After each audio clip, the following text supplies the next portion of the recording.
기업 소개, 제품 소개, 채용 정보 순으로 발표를 진행하겠습니다. GE 헬스케어는 혁신적인 의료기술과 서비스를 제공하는 기업으로 GE 헬스케어의 본사는 시카고에 위치해 있으며 CEO는 키어린 머피, GE 헬스케어 코리아 대표이사는 김은미로 창립일은 1984년 4월 20일, 업종은 의료용 영상진단장치, 매출액은 2,588억, 사원수는 313명, 한국 지사는 경기도 성남에 위치해 있습니다. 본사 사이트에서 보면 GE 헬스케어는 항공, 전력, 재생에너지, 디지털 산업 등 제너럴 일렉트릭 GE에서 운영하는 자회사 중 하나입니다. GE 헬스케어는 의료 영상 진단, 환자 모니터링 시스템, 신약 개발 및 생약 제조 기술 등 다양한 분야에 걸쳐 전문성을 보유하며 고객들의 전 세계에 걸쳐 더 많은 사람들에게 역량 강화, 생산 증대보다 환자 결과를 통해 더 나은 진료를 할 수 있도록 돕고 있습니다. 또한 비효율성을 줄이고 각 환자별 필요에 따라 개인 맞춤 헬스케어인 정밀의학의 실현을 추구하고 있습니다. 먼저 헬스케어는 엑스레이, 디지털 유방 X선, CT 기술 토대로 시장을 선도하는 제품을 개발하고 초음파 골밀도 측정기, 환자 모니터링, 인큐베이터를 위한 기술 및 서비스를 제공 통해 의료진이 더욱 정확한 진단을 할 수 있도록 돕고 서저리 비즈니스는 최상위 염상 품질을 가진 다양한 기기와 독보적인 기술 및 임상 전문 지원팀을 운용하고 있으며 메디컬 다이너스틱은 질병을 조기에 발견 및 진단하고 효과적으로 모니터링 할 수 있는 혁신적인 조영제의 연구와 제조 판매를 하고 있습니다. 다음은 헬스케어 IT는 고객 비용 절감 동참하고 의료 서비스를 질을 높여주는 전문적인 의료 정보 및 재무 정보 기술 솔루션을 제공하고 있습니다. 서비스는 영상 의료 장비의 유지 보수, 관련 주변 기기 서비스 및 경영 지원 서비스를 제공하고 있습니다. GE 헬스케어 버드오는 디지털 의료 장비에 생성되는 생체 신호 의료 데이터의 수집, 저장 및 의료 빅데이터 탐색, 모델링 등 통합적 데이터 시스템 구축에 업무를 협약 체결하였고, 또한 GE 헬스케어는 디지털 헬스케어 솔루션 구현 및 서비스 사용화를 위해 모바일 엣지 컴퓨팅, 클라우드 등 기술 교류와 운영에 SKT와 업무 협약을 맺었습니다. GE 헬스케어는 KCR에서 AI 기반의 혁신 기술과 다양한 영상의학 솔루션 제공에 주력하고 있다고 하였고, 이번 국제병원 및 의료기기 산업박람회에서 AI 기술 기반의 인텔리전트 솔루션으로 효율성을 증대하는 다양한 MR과 CT 기술을 소개하였습니다.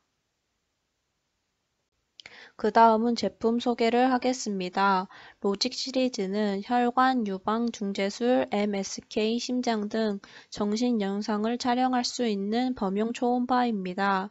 사진의 기기는 인공지능 힘을 활용하여 시험의 속도와 용이성을 개선하고 우수한 이미지 최적화를 시켜주며 필요한 단계수를 줄여줍니다.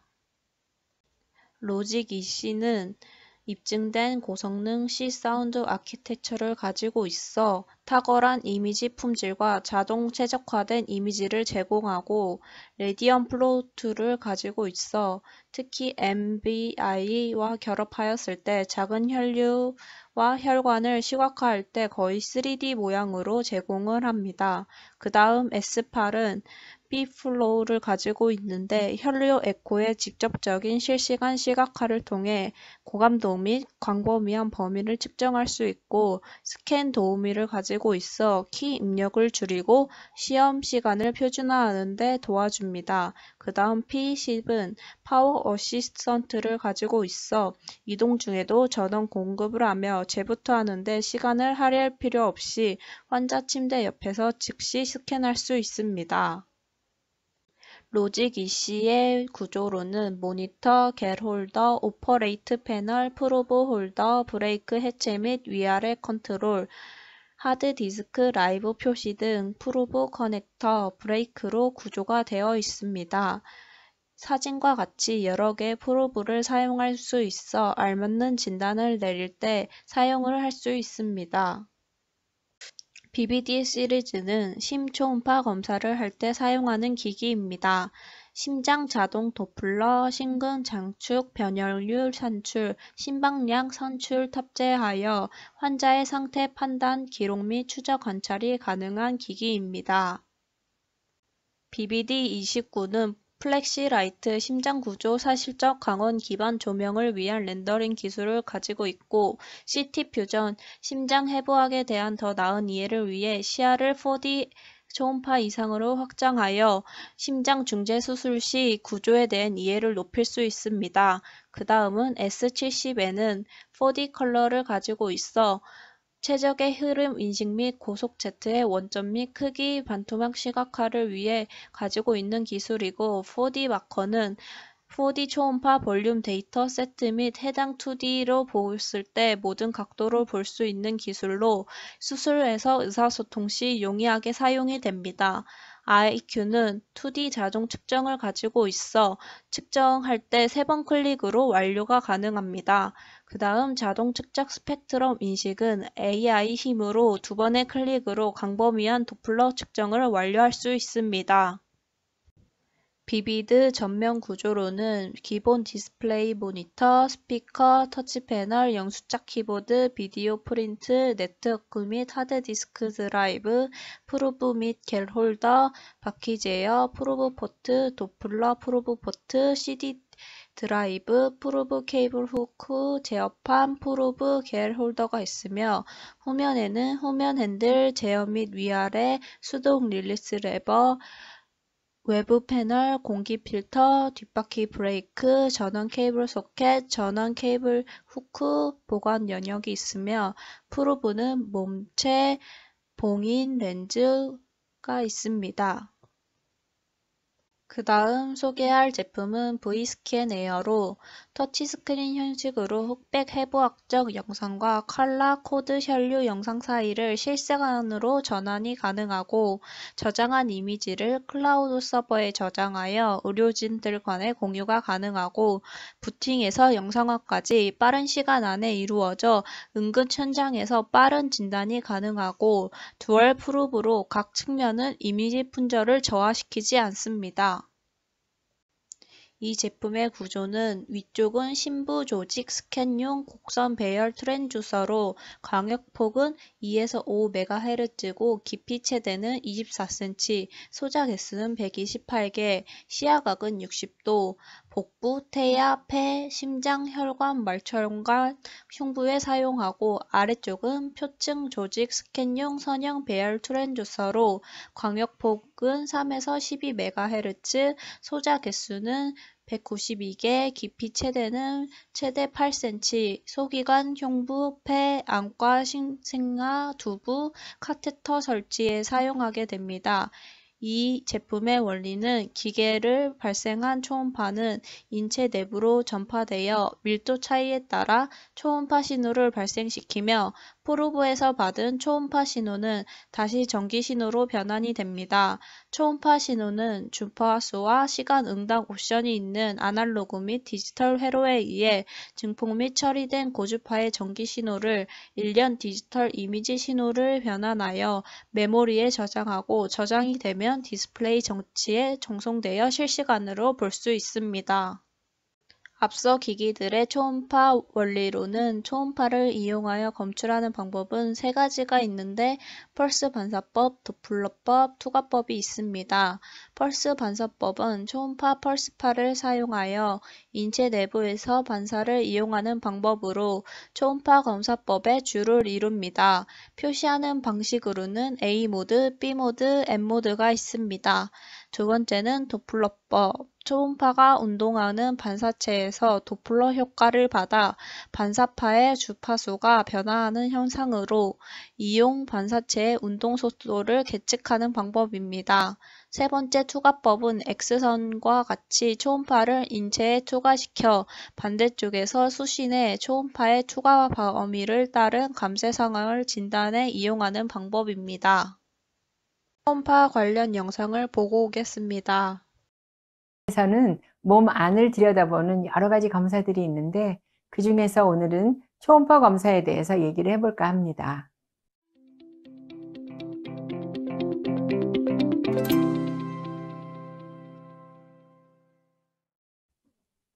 원장님, 초음파 검사는 어떻게 몸을 들여다볼 수 있는 거예요?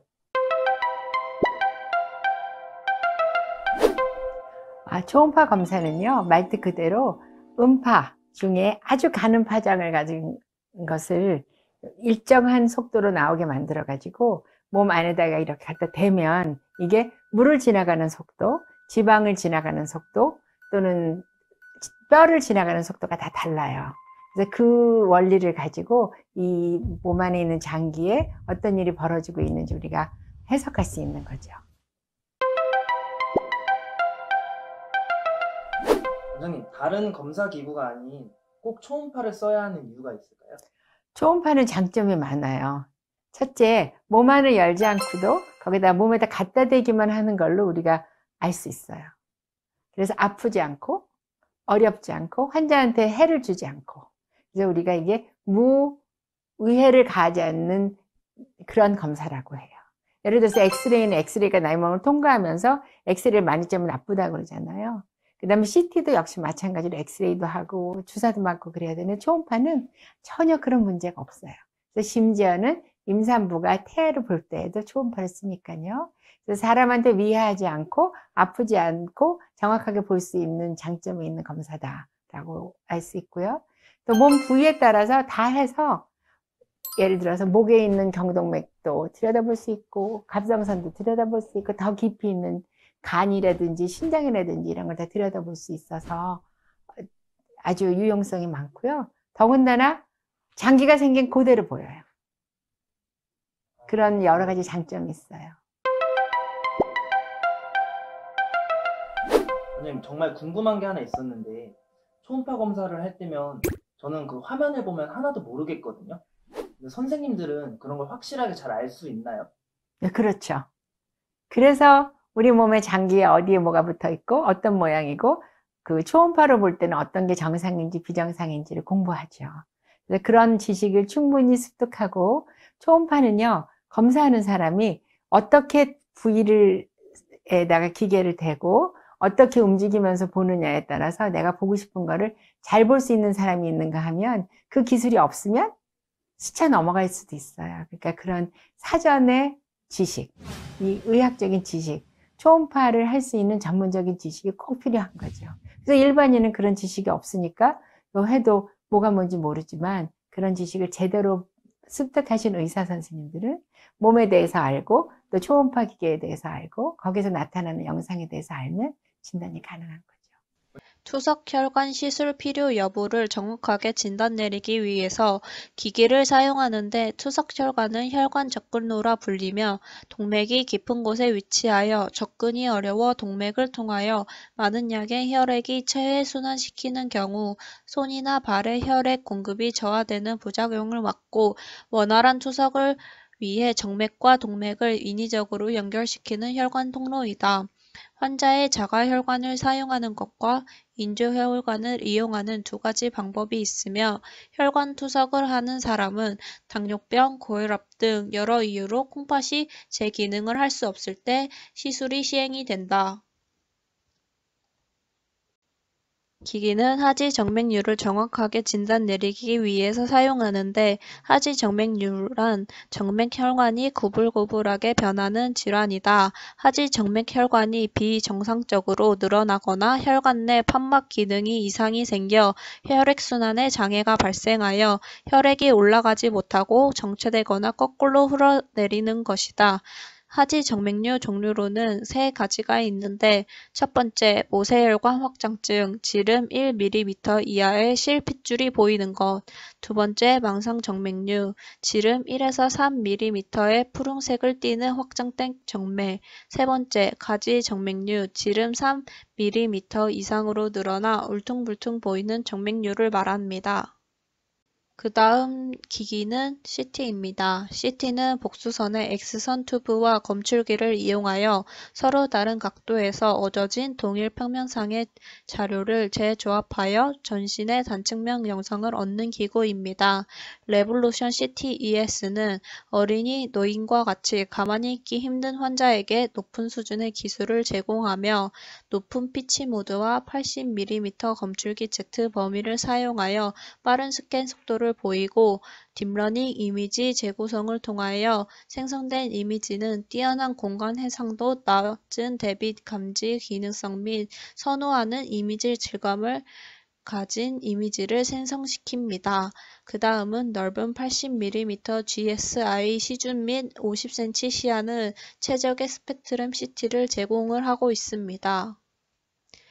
레볼루션 맥서머는 관련 프로토콜의 간단한 목록에서 선택하여 적절한 프로토콜로 빠르게 이동하는 스마트 셀렉트, 스캔 범위의 3D 중심을 계산하여 보어에서 테이블로 정확하게 정렬하는 자동 센서, 버튼 클릭으로 스캔 시작 위치에서 환자를 자동으로 배치시키는 위치 지정하는 원클릭 핸즈프리 자동화 기술로 환자 설정에서 소요되는 시간을 간단하게 버튼 클릭 하나로 수행이 가능해져 가장 낮은 용량으로 처음부터 올바른 진단이 가능하게 됩니다. 이 기기의 구조는 스캐닝 캔틀이 촬영에 필요한 각종 정기적, 기계적 기능을 제공하고 X선 발생부터 데이터 수집을 위한 동작 제어를 한다. 그 안에 있는 고전압 발생 장치, X선을 조사하기 위해 X선관 장치에 인가하기 위한 고전압을 발생시키는 장치, X선관 장치, X선 관구로 구성된 인서트와 외관을 이루는 하우징으로 구성, 고전압 발생 장치에서 가해진 고전압에 의해 X선을 발생시키는 장치이다. 콜리메이터, X선 조사 시 빔의 형태 및 두께를 결정하고 X선 판빔을 일정하게 유지시켜주는 역할을 하여 산란선을 억제하여 환자의 피폭량을 줄여준다. X선 검출기, 관전 다이오드를 이용한 반도체 디텍터로서 X선을 전기신호로 변환하여 데이터를 수집 장치에 전달하는 역할을 한다. 그 다음 작동 원리로는 컴퓨터 처리에 의해 생성되는 단층 촬영을 사용하는 의료 영상 기법으로 디지털 기하학 형상 처리를 통해 단일 회전축 주위에 촬영한 일련의 대형 2차원 X선 영상으로부터 물체 내부에 대한 3차원 영상을 생성한다. 이 기기의 작동 개통도의 자세한 작동 원리는 첫 번째, 환자 테이블 위에 눕혀 캔트리 안에 위치시키고 조작 콘솔에서 필요한 스캔 파라미터를 설정합니다. 두 번째, 장치 소프트웨어는 스캔이 필요한 튜브 회전 속도와 테이블로 이동합니다. 세 번째, X선과는 데이터 획득의 첫 단계로 캔트리 안에 위치한 환자 주위를 회전하여 각 방향에서 X선을 투과시킵니다. 네 번째, 데이터 획득 장치는 광 디오드의 감역 데이터를 수집합니다. 다섯 번째, 아날로그 신호의 디지털화, 대수 처리, 데이터 증폭 처리가 행해집니다. 여섯 번째, 레퍼런스 디텍터 값을 감산 처리의 배드 디텍터 값의 평균화 처리와 같은 데이터 전처리를 시행합니다. 일곱 번째, 컴퓨터 메모리에서 측정 데이터를 원시 자료 변환을 시킵니다. 여덟 번째, 소프트웨어는 데이터 교정을 시행합니다.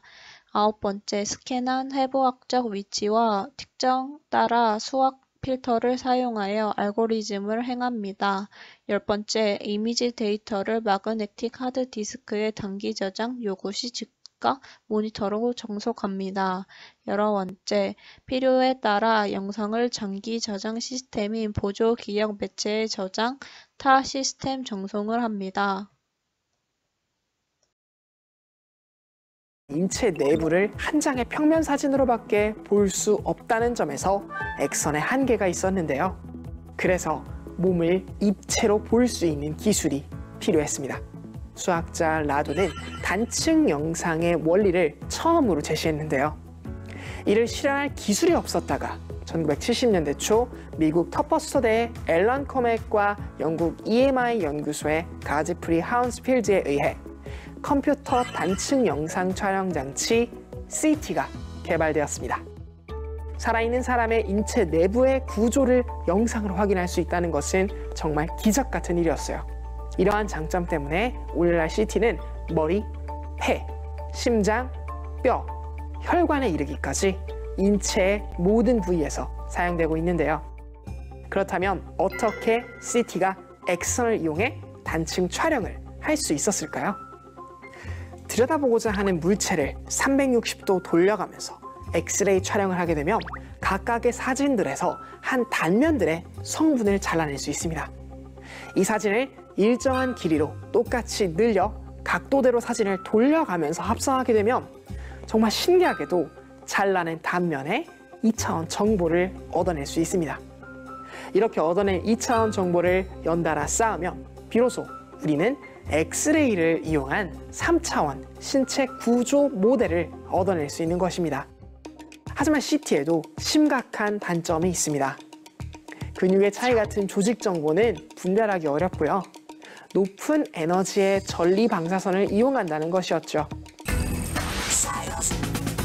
이 기기를 사용하는 질병은 뇌졸중입니다. 뇌졸중이란 뇌의 혈류 공급이 중단되면서 빠른 시간 안에 뇌 손상 및 그에 따른 신체 장애가 나타나는 질환을 말합니다. 나이, 고혈압, 당뇨, 콜레스테롤, 흡연 등이 주요 원인입니다. 초기 의심 증상으로는 보행장애, 심각한 두통, 시각장애, 사지 위압감, 어지럼증, 균형 감각 상실, 언어장애, 얼굴 마비 증상이 나타날 수 있습니다. 이 뇌졸중은 두 가지로 나눠질 수 있는데 뇌경색, 허혈성 뇌졸중, 혈정 등에 의해 혈관이 막히는 증상을 말합니다. 그 다음은 뇌출혈, 출혈성 뇌졸중, 뇌로 가는 혈관이 터져 출혈이 발생하는 증상을 말합니다. 그 다음은 뇌졸중 치료 방법에 대해서 동영상을 보고 오겠습니다. 혈관에 생기는 병의 가장 중요한 게 동맥경화거든요. 혈관이 이렇게 손상되면은 그 혈관이 갑자기 막힐 때 그 주변에는 피가 굳어서 피가 굳는 것이 혈천이라고 그럽니다. 동맥경화된 혈관에 혈천이 생겨서 어떤 큰 혈관이 막히면 혈류가 안 흐르니까 그 부분이 다 손상되는 것, 지금 까맣게 보이는 부위죠. 실제로 수술하는 경우는 한 10에서 20% 정도 될까요? 나머지는 다 약이나 시술이나 다른 방법으로 다 치료하고 있습니다. 네, 지금 시술이라고 말씀을 하셨는데 시술에 사용되는 도구가 있습니다. 이겁니까? 꼬불꼬불한 그 지렁이처럼 생긴 게 우리 혈관 속으로 들어가는 기구거든요. 네. 아니 저렇게 긴 거를 이 뇌 속에 다 집어넣어서 이렇게 하시는 거예요? 저게 얼마나 그렇습니다. 되는 거죠, 길이가? 엄청 길어 보이는데. 그러니까 허벅다리의 그 혈관부터 시작해서 머리까지니까 저게 나오네요. 왜 허벅지로 넣느냐? 시작을 허벅지에 네네. 허벅지로 지금 사실 저도 이제 시술을 받아본 입장에서 이제 허벅지라고 하는데 좀 이게 방송에 그런데 여기에요, 딱. 그렇습니다. 네. 예, 여기 위치를 딱. 서해부 쪽이군요. 예, 여기를 여기다가 혈관을 넣는데 사실 저는 이제 시술을 받을 때 왜 뇌 혈관이 아픈데 여기를 해가지고 일로 넣지? 사실 환자 입장에서는 너무 의아했어요. 근데 어쨌든 혈관 질환이기 때문에 심근경색도 그렇고 혈관 속에서 움직여야 되니까 네. 혈관으로 들어가기가 허벅다리가 제일 가까우니까 사실은 네, 저기 있는 게 뇌혈관이죠. 목에 있는 걸 경동맥이라고 하고 네. 뇌 안에 거미줄처럼 혈관이 많이 있는데 이걸 그 위치를 찾아서 다 저게 올라간다는 그렇습니다. 거죠? 지금 가는 간이 혈관 속에 이미 들어가 있어요. 저게 몇 밀리나 되는 폭일까요? 몇 미리밖에 안 되죠. 그거는 처음에 들어가는 관은 말하자면 안내자입니다. 네. 안내인이 먼저 들어가서 거기까지 갈 수 있는 거고 지금 파란 게 들어가는 게 진짜 이제 치료하는 관이 들어가는 거예요. 네. 따라가면 되니까. 혈전이 지금 까맣게 보이는 부위가 혈전이거든요. 가운데 부에. 혈전이구나. 거기서 갑자기 풍선을 터뜨립니다. 저기 풍선이 아니라 저 그물망이. 네. 마치 어부가 고기 잡는 거랑 똑같아요. 던지는 것처럼. 그래서 그물망이 혈전을 잡거든요. 잡아서 좀 끄집어내는. 저렇게 나오는구나. 어머야, 그물망에 걸려서 오는 거구나. 그물에 그물로 잡아다가 어부가 하듯이 그냥 끄집어내는 거죠. 신기하지. 와, 신기하다. 아니 어쨌거나 뭐 뇌혈관 저 치료한다고 여기 어디 째고 하는 것보다는 여기가 흉터도 안 났고 보기는 좋을 것 같네요. 그죠? 머리 수술해서 뇌 수술하고 열고 그거보다는 훨씬 낫죠. 예. 그러니까 저렇게 할 경우에는 거의 혈전이 해결되나요? 한 80% 정도가 없애야 할 수가 있거든요. 사실 더 중요한 것은 바깥에서 정맥으로 혈전 녹이는 혈전 용해제라는 게 있어요. TP라는 약이 있는데 원래는 그걸 합니다. 그러면 정맥만 주사 넣어도 얘가 몸으로 가서 그걸 녹일 수 있거든요. 하지만 그건 작은 혈관이 막혔을 때 얘기고 아까 저 환자 모양 큰 게 막혔을 때는 안 녹습니다. 그거 없기 때문에 일단 정맥을 줘봐서 환자를 가지고 다시 MRI 방으로 가서 혈관이 아직도 막혔나를 보고 여전히 막혀 있으면 그제서 저걸 하거든요. 그 다음 부정맥, 심장의 위쪽 2개의 심방과 아래쪽에 2개의 심실이 있습니다. 우심방 위쪽에 동방결절이 전기를 만들어내고 전기를 방실 결절로 보내 심실로 전달되어 심장 퍼프가 작동하는 것이 우리 몸의 흐름입니다. 정상적인 박동은 1분에 약 60회에서 100회 정도인데 이유 없이 분당 100회로 빨라지거나 분당 60회 미만으로 느려지면 부정맥을 의심해봐야 합니다. 또한 비정상적인 전기 신호로 맥박이 불규칙하게 뛰고 빠르게 뛰면 심방세동의 질환일 수 있습니다. 교수님 이게 뭐죠? 자동 제세동기입니다. 와우, 교수님 이게 뭐죠? 제세동기입니다. 아니 이렇게 큰 제세동기 이렇게 작아졌다고요? 구독과 좋아요는 사랑입니다. 안녕하세요. 의사 출신 기자 동아일 위진한 의학전문기자입니다. 자, 건강한 심장을 더 건강하게 시즌2 2탄 바로 부정맥에 대해서 알아보는데요. 저번 시간에 부정맥이 무엇이며 부정맥 진단 어떻게 하는지 알아봤습니다. 이번엔 부정맥 치료 방법에 대해서 알아보도록 하겠습니다. 오늘도 두 분의 전문가를 모셨습니다. 안녕하세요. 장동경희대학교 병원 심장내과 진은선입니다.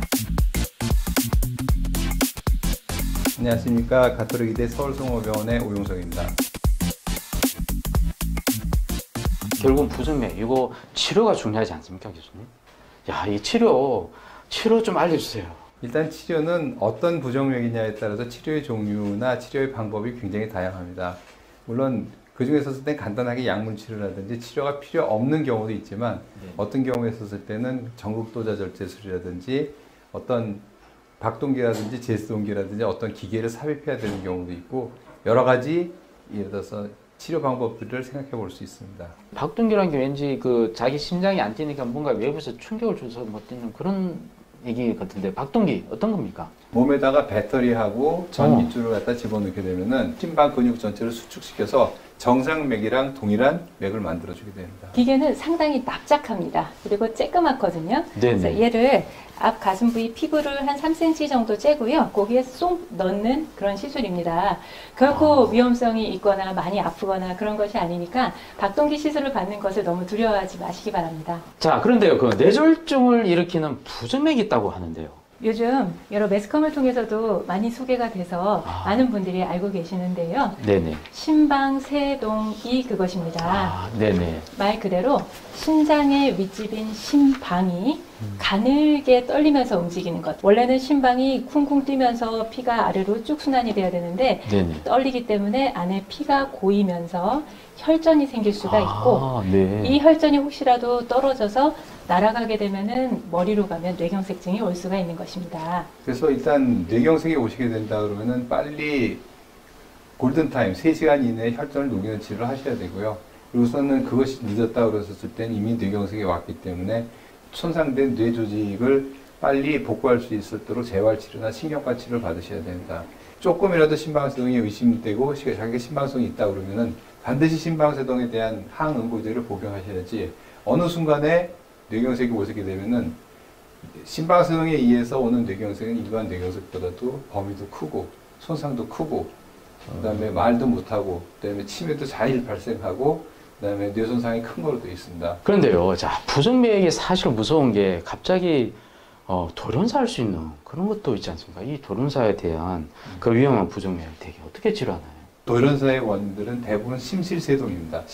심방세동은 심방이 미세하게 떨면서 서 있는 거고, 심실세동은 심실이 미세하게 떠 있으면서 심실이 서 있는 것을 심장마비라고 합니다. 그렇기 때문에 그와 같은 심장마비 때는 아까서 보여주셨던 것처럼 이와 같은 제세동기를 갖다가 충격을 줘, 외부 전기 충격기를 줘서 정상맥으로 만드는 것이 유일한 살 길이고 고위험군이라고 생각하면은 이런 것을 사용하기 전에 미리 작은 제세동기를 갖다 몸에 삽입하게 되면 20초 이내에 심장마비가 왔었을 때 전기 충격을 줘서 정상맥으로 돌려줄 수가 있습니다. 자, 교수님, 뭐 시청자들에게 또 마무리 멘트로 하나 부탁드리겠습니다.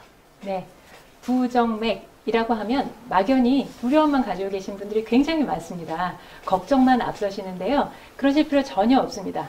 부정맥의 종류는 매우 다양하고 경미한 부정맥이 훨씬 더 많습니다. 일부에서 위험한 부정맥이 있을 수도 있는데 진단할 수 있는 방법이 많이 개발되어 있습니다. 혼자서 집에서 걱정하지 마시고 병원을 방문하셔서 다양한 검사를 받으셔서 정확하게 진단을 그 다음은 채용 정보. 21세기 세계가 당면한 난제 해결에 기여하고 싶은 꿈과 야망이 있는 인재. 철저한 준법과 높은 전념성을 지키면 탁월한 성과를 만들어내는 인재. 전문성과 창의성 및 리더십을 겸비한 인재. 늘 배우고 듣는 노력과 자세를 갖춘 겸손하고 열린 사고를 보유한 인재. 끊임없는 호기심으로 새로운 도전을 멈추지 않는 추진력이 강한 인재가 지위의 인재상입니다. 연봉 현황입니다. 전체 평균 연봉은 5,105만 원이며 직급별 평균 연봉은 사원 3,148만 원, 대리 3,850만 원, 과장 4,769만 원, 차장 5천만 원, 부장 6천만 원입니다. 연령별 평균 연봉은 25세에서 29세 중 평균 연봉은 3,316만 원이며 가장 많은 직원이 받는 평균 연봉 구간은 3,000에서 4천만 원입니다. 복리후생입니다. 연금과 보험에서는 국민연금, 고용보험, 산재보험, 건강보험, 퇴직연금이 있으며 휴무, 휴가, 행사에서는 주 5일 근무, 연차, 경조사 휴가, 반차, 남성 출산 휴가, 노동절 휴무, 워크숍, MT입니다. 보상수당 지원은 각종 경조금 지원, 인센티브제, 차량, 유류, 보조금, 장기 근속자 포상, 휴일수당, 연월차 수당이 있고 생활 편의 여가 행사에서는 식비, 식권 지급이 있으며 기타에서는 명절 보너스, 차량 유지비, 휴대폰 사용료 지원이 있습니다. 채용 공고입니다. 현재는 경력직만 채용을 하고 있어 전에 신입 채용 공고를 가져왔습니다. 다음 모집 분야 및 자격 요건은 다음과 같고 전형 절차는 서류 전형, 채용팀 인터뷰, 비즈니스 인터뷰, 평판 조회입니다. 면접 후기입니다. 질문으로는 우리 회사에서 가장 핵심 가치를 생각하는 것을 얘기하고 그것에 연결지어 자신 장점을 얘기해봐라. 자신의 장점, 단점이 무엇인가? 5년 뒤, 10년 뒤 이 회사에 어떤 커리어를 쌓고 싶은지, 자기소개서의 한 프로젝트 질문, 가장 힘들었던 점, 전공에 대한 이해도, 당신이 해당 직무를 왜 뽑아야 되는지 등의 질문들이 있었고 옆에는 후기입니다. 1차 실무진 플러스 임원 면접이었고 2차는 HR 면접이었음에도 질문 난이도가 평범하고 위력서 위주였다고 하였습니다. 그 다음은 서류 면접 순이었고 서류 내고 2주 정도 뒤에 면접 연락을 받았다고 하였습니다. 현직자 리뷰입니다. 장점은 GE 헬스케어 휴가 시스템이라고 하였고 단점은 느린 속도라고 하였습니다. 그 다음은 근무 환경이 자유로우며 스스로 일해야 되는 회사라고 하였습니다. 장점은 연차를 쓰는데 전혀 눈치 보지 않고 워라밸이 충돌하면서 나뉠 수 있다고 하였고, 단점은 인력이 부족하여 스스로 일을 찾아서 해야 되는 분위기여서 각자 일하는 느낌이 있다고 하였습니다. 그 다음은 장점, 비교 자유로운 분위기인데 자리를 오래 비우거나 큰 이슈가 발생하지 않는 한 크게 상관없다고 하였습니다. 단점, 계약직 채용이 더 많았으며 정규직 채용이 원활하게 소용되지 않은 것 같다고 하였습니다.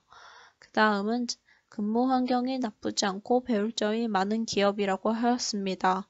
장점은 직원들 간에 수직적이지 않으며 수평적인 문화가 장점이라고 하였습니다. 단점은 업무를 알아서 해야 되는 개인주의 성향이 있다고 하였습니다. 발표를 마치겠습니다. 감사합니다.